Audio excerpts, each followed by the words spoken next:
दिल्ली के ओल्ड राजेंद्र नगर में दर्दनाक हादसा। यूपीएससी परीक्षा की तैयारी करने वाले कोचिंग इंस्टीट्यूट के बेसमेंट में पानी भरा, 2 छात्र और एक छात्र की मौत। शनिवार शाम 7 बजे के करीब हुआ हादसा। बारिश के बीच इंस्टीट्यूट के बेसमेंट में अचानक से भरा पानी। फायर ब्रिगेड और एनडीआरएफ की टीम ने 6 घंटे की कड़ी मशक्कत के बाद चलाया रेस्क्यू ऑपरेशन। इंस्टीट्यूट के बेसमेंट में लाइब्रेरी है। हादसे के वक्त वहां पर 30 से 35 छात्र मौजूद थे। शुरुआती जांच के मुताबिक पानी के दबाव में बेसमेंट में लगे कांच टूट गए। छात्रों को रस्सियों से बाहर निकाला गया। बीजेपी ने हादसे के लिए दिल्ली सरकार की लापरवाही बताई। जल बोर्ड मंत्री आतिशी और स्थानीय विधायक दुर्गेश पाठक से मांगा इस्तीफा। नालों की सफाई नहीं होने को बताया दुर्घटना का कारण। हादसे के बाद स्थानीय लोगों का भी गुस्सा फूटा। लोगों ने एमसीडी और केजरीवाल सरकार के खिलाफ नारेबाजी की। बीजेपी सांसद बांसुरी स्वराज ने कहा, स्थानीय लोग 1 हफ्ते से नाले की सफाई की कर रहे थे मांग, दुर्गेश पाठक से नहीं दिया उन्होंने ध्यान। केजरीवाल सरकार मौत के लिए जिम्मेदार। दिल्ली की मंत्री आतिशी ने घटना की मजिस्ट्रियल जांच के आदेश दिए। 24 घंटे में रिपोर्ट देने को कहा। राज्यसभा सांसद स्वाति मालीवाल ने कहा, पटेल नगर में एक छात्र की करंट लगने से हुई थी मौत। दोनों घटनाओं की जिम्मेदारी तय होनी चाहिए। वाराणसी में अतिक्रमण हटाने के दौरान एडीएम सिटी आलोक कुमार को आया गुस्सा। होटल मालिक को अपने सिर से मारा, मुंह से खून निकला। वाराणसी में अवैध रूप से बने बनारस कोठी और रिवर पैलेस होटल पर बुलडोजर एक्शन। होटल मालिक के परिजन लगातार लगाते रहे गुहार, लेकिन नहीं रुकी कार्रवाई। अखिलेश यादव ने कसा तंज, कहा कि यूपी के प्रति शख्सियत क्योटी में अधिकारियों ने शुरू किया अनोखा freestyle head strike Olympic game. प्रदेश सरकार कौन सा मेडल देती है, देखना बाकी है। आज एक बार फिर रेडियो पर मन की बात करेंगे प्रधानमंत्री मोदी। सुबह 11 बजे 112वें एपिसोड का होगा प्रसारण। बजट और ओलंपिक्स पर कर सकते हैं चर्चा।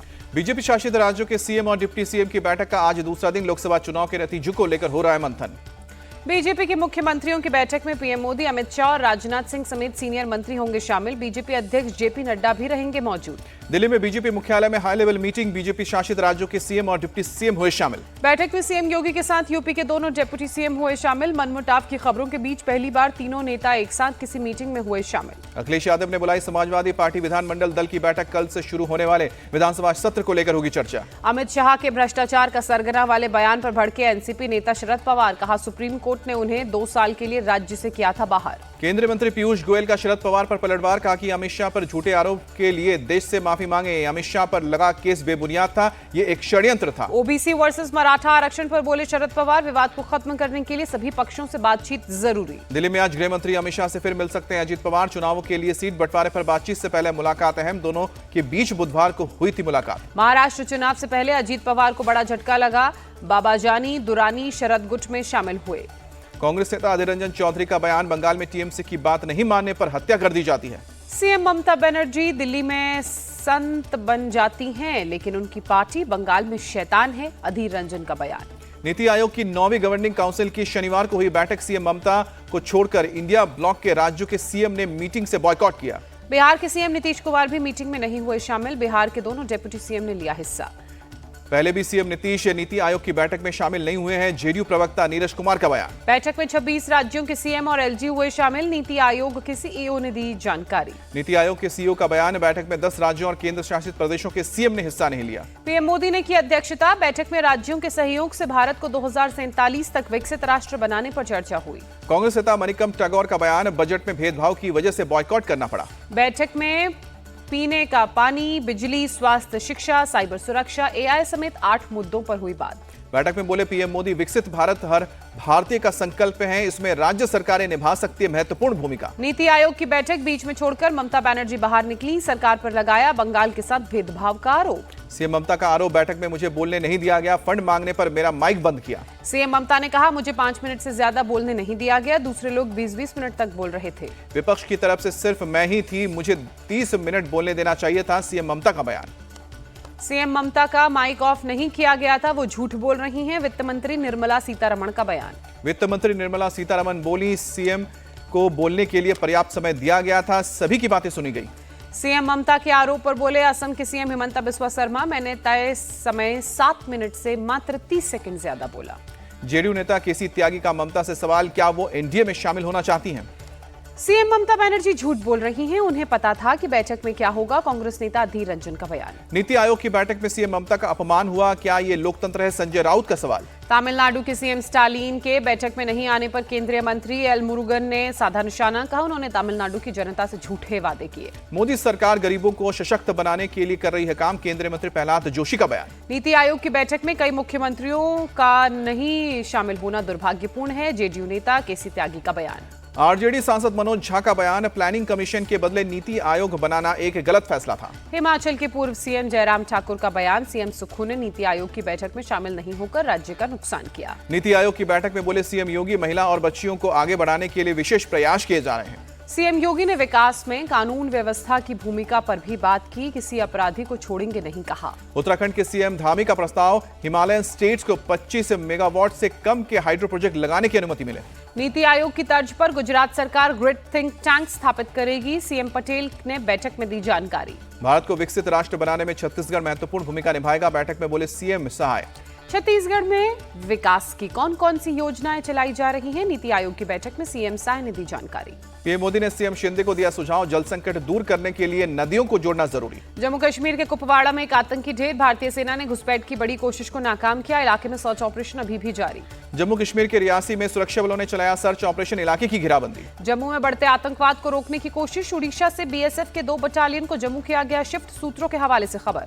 सीआरपीएफ के डीजी अनीश दयाल का बयान है, जम्मू कश्मीर के कई इलाकों में सीआरपीएफ के यंग जवानों को तैनात करेंगे। अंतर्राष्ट्रीय समुदाय से भारत के विदेश मंत्री की अपील, आतंकवाद के खिलाफ मजबूती से लड़ना जरूरी। असम सरकार का बड़ा फैसला, राज्य के अधिकांश अग्निवीरों को असम पुलिस में शामिल करेंगे। दिल्ली के कई इलाकों में शनिवार शाम हुई बारिश, लोगों को उमस से मिली राहत। गुरुग्राम में बीती शाम हुई तेज बारिश के चलते बिगड़े हालात, कई इलाकों में जल भराव से लोगों को परेशानी बढ़ी। जल भराव की वजह से सड़क यातायात प्रभावित हुआ, गलियों में पानी भरने से पैदल चलना मुश्किल हुआ। गंगोत्री धाम में भागीरथ नदी का बड़ा जलस्तर, शिवानंद कुटीर में घुसा पानी, साधु संतों का रेस्क्यू किया गया। भोपाल के कई इलाकों में भारी बारिश हुई, जगह जगह जल जमाव।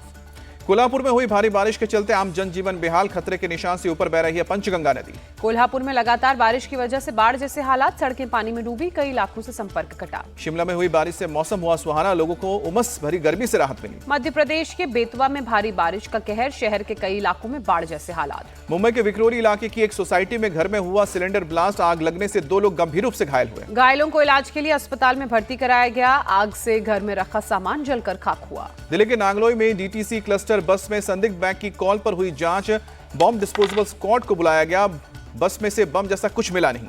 मैनपुरी में प्रशासन ने की कार्रवाई, अवैध अतिक्रमण पर बुलडोजर चलाकर कब्जा मुक्त कराया, ग्राम समाज की जमीन पर कुछ लोगों ने अवैध रूप से किया था कब्जा। गाजियाबाद के मुरादनगर में कांवड़ियों की गुंडागर्दी, कांवर में गाड़ी टच होने पर लाठी डंडे से किया हमला, कार चालक को लगी चोट। हरिद्वार में कावड़ रूट की हो रही है विशेष निगरानी, ड्रोन और सीसीटीवी की ली जा रही है मदद। इजरायली हमले में सेंट्रल गाजा के एक स्कूल पर गिरी मिसाइल, हमले में कई बच्चे समेत 30 लोगों की मौत। इजराइल नियंत्रित गोलान हाइट्स में एक फुटबॉल मैदान पर रॉकेट हमला, कम से कम 10 लोगों की मौत, कई लोग जख्मी। इजरायली सेना ने गोलान हाइट्स के हमले के लिए हिजबुल्लाह को जिम्मेदार बताया, कहा कि जवाब देंगे।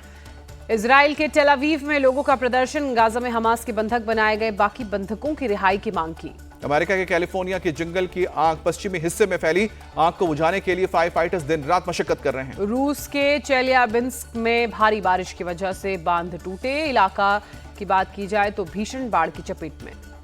एशिया कप के फाइनल में आज भारत और श्रीलंका की टक्कर, दोपहर 3 बजे से दाम्बुला में खेला जाएगा फाइनल मुकाबला। भारतीय महिला टीम 8वीं बार एशिया कप में जमा सकती है कब्जा, श्रीलंका की टीम 6ठी बार जीत सकती है एशिया कप। भारत और श्रीलंका के बीच दूसरा T20 आज, पहले कल में शाम को 7 बजे होगा मुकाबला। भारत ने श्रीलंका को पहले T20 में 43 रनों से हराया, टीम इंडिया 3 मैचों की सीरीज में 1-0 से आगे। भारत की टीम ने पहले खेलकर श्रीलंका को 214 रनों का दिया था लक्ष्य, श्रीलंका की टीम 170 रन बनाकर हुई ऑल आउट। भारत की तरफ से कप्तान सूर्य कुमार यादव ने 58 रनों की पारी खेली, ऋषभ पंत ने 49 और यशस्वी जायसवाल ने 40 रन बनाए। श्रीलंका की तरफ से महीश पथिराना ने 4 विकेट झटके, मधुकाशका, असीता और हसरंगा ने एक-एक खिलाड़ियों को पवेलियन भेजा। श्रीलंका की टीम ने की शानदार शुरुआत, पथुम निसांका और कुशल मेंडिस ने पहले विकेट के लिए 84 रनों की पार्टनरशिप की। श्रीलंका की तरफ से पथुम निसांका ने 79 रनों की पारी खेली, कुशल मेंडिस 45 और कुशल परेरा ने 20 रन जोड़े। भारत की तरफ से रेयान पराग ने 3 खिलाड़ियों को पवेलियन चलता किया, अर्शदीप सिंह और अक्षर पटेल ने 2-2 खिलाड़ियों को आउट किया। सूर्य कुमार यादव बने player of the match, Surya Kumar ने 26 गेंद में 58 रन बनाए।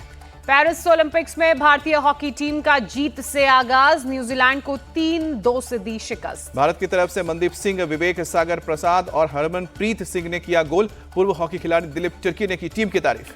भारतीय निशानेबाज मनु भाकर की पेरिस ओलंपिक्स में शानदार शुरुआत, 10 मीटर एयर पिस्टल में फाइनल में बनाई जगह। बैडमिंटन में भारत की सात्विक साईराज और चिराग शेट्टी की जोड़ी ने दर्ज की जीत, फ्रांस की जोड़ी को सीधे सेटों में हराया। बैडमिंटन सिंगल्स में लक्ष्य सेन ने जीता अपना मैच, ग्वाटेमाला के केविन कॉर्डन को सीधे सेटों में हराया।